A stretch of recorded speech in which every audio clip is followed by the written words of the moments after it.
Right now, joining us on the phone is Dr. Mike Smith. We've chatted before, and we're talking about medical myths. Welcome to the programme. Good morning. Good morning, Phil. Hi. And, yes, I know you have a slightly local connection to us because, of course, Wheathampstead, you used to live in Wheathampstead, didn't you, in fact? I did, indeed. And I used to have to go across no man's land on my pop motorbike to get to St Albans Station, which, in the winter, the thing used to let me down regularly. I bet you used to get out, clean the plug, start again. And stuck in the snow, because often it gets very snowy around. It jolly well does, yeah. Now, medical myths, then. This is a fascinating subject for me, and I should think you're really, very interested and engrossed in this. Tell us some of the research findings, then, first of all. Well, I think one of the ones that comes to mind at the moment is that many mums, because mums these days are understandably very fussy about what their kids eat, and they know that if the grandparents suddenly fill them up with sugar, they get what they call a hyper. That the kid starts getting more excitable, and they say, oh, no, and they try and cut the sugary things down, quite rightly so. But in fact, some research has been done, because in order to talk about this, one of the reasons the research was done, there's a company producing a film called Contagion, which comes out nationwide on the 21st, that's Friday, and they thought we better know about medical myths in relation to nasty viruses, because that's what this thriller film is about. And people do use the most ridiculous things at times to protect themselves from what they see as being, infections and so on. And so they did some research, and this one piece of research, which was, without turning the listeners off, randomized. By that I mean two groups of kids were given sweet things, one of which passes through without going into the bloodstream at all, and the other of which, of course, is sugar. And nobody knew, the parents didn't know, the child didn't know which they were getting. And the two groups were identical. Now, this is the way, in fact, which medicine separates fact from fancy. And there you are. You had it before your eyes. They were saying, oh, yes, sure, and they say, well, the child hasn't had any sugar at all. I don't believe it. But in fact, it was a fact. And so when you look into these various things, many of these things, of course, are shown. Like, for instance, another one is any child that watches too much television is going to need glasses and damage their eyes. Well, I think this arises out of the fact that many kids who happen to be short-sighted, when they first watch television, are sitting up rather close to it, and the parents will say, oh my goodness, the eye's damaged already, and they take them to the optician, and the optician says, no, they're just short-sighted. They put their short-sighted specs on, and they can sit further away, and there you are.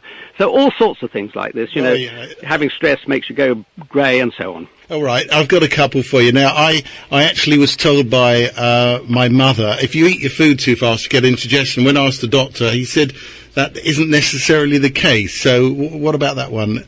Well, some people, when they fill their guts up too quickly, they do get discomfort.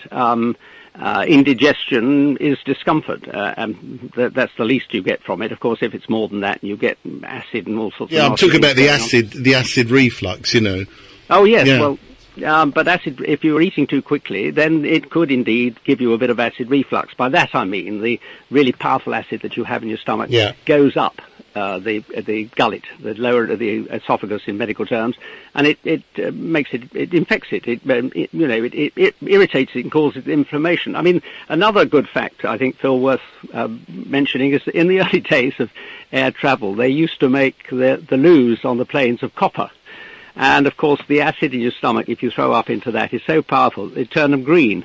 It turns into one of the cuprous salts, and there we are. It is very powerful. It's a pH of 2. It's quite powerful. What about, I know this one's not going to be true, but it's an old myth, touching eggshells gives you warts. Do you remember that one? Well, yes, I do vaguely. I haven't heard it recently, but of course... That's what my grandmother used to say, you see. I'm sure it's not true, is it? Well, I know it isn't true, but one I heard at the weekend from a woman, and I won't tell you too many of the details, but she was a woman in her 50s and was saying, of course, in your 50s, if you've had cold sores as a kid, the cold sores sit there forever in the nerves. And if you're low, that's to say your immune system is getting knocked by, if you've got a cold, that's one of the reasons why they call them a cold sore, the thing breaks out. But of course in your 30s, 40s, 50s, they gradually get fewer because for whatever reason they do. She was absolutely assured that what her mum had told her, putting one of her other bodily secretions on this starting cold sore, was the reason why she no longer got cold sores. Right. I won't tell you which bit of the body secretion it was, or you'll have half of Hertfordshire putting it on, but suffice it to say that that's not true. They can get ridiculous. Of course, the other one is if you tell too many lies, your nose grows too long. Yeah. that goes so extreme that there's just no way anybody believes it, apart from the child of 5 who's being told it at the time. But well, should you be going to see the new film on Friday, for goodness sake, don't come away and try one of these. If you have any qualms at all, you must always talk to your doctor. All right, where do we go for more details on all of this? Is there somewhere we can look for something more on this, Mike? There is a number, perhaps. I'm looking for the number now. All right, so there might be a website or a way of just finding out more in general, but... Yeah, there is a website, and I'm finding out while it is. I'm thinking about driving my motorbike across no man's land at the time while I do it. Well, otherwise, if you want It's Warner Brothers. If you put Warner Brothers into the into Google or wherever else, you'll see the film Contagion. All right, thank you very much indeed for joining us on Radio Verulam today, then. Dr. Nice Mike to talk Smith. to you again, Phil. Cheers now. Make the connection to 92.6 FM, Radio Verulam.